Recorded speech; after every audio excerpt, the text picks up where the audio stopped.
nasa iyo pang piling, nasa iyo pang isip, nasa iyo pang puso.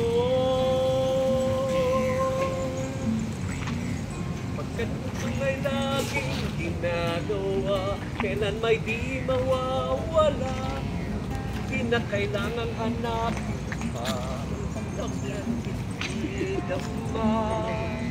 Mga kaugaliang pinagyaman sa kultura, sining at musika, pagsalarawan ng katangi-tangi.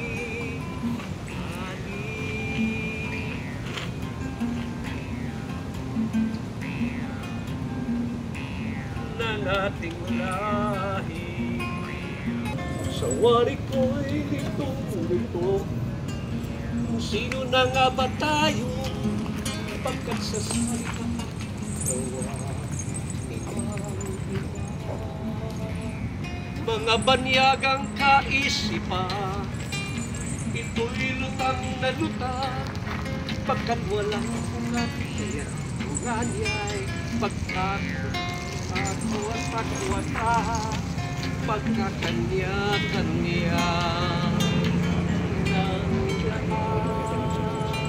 6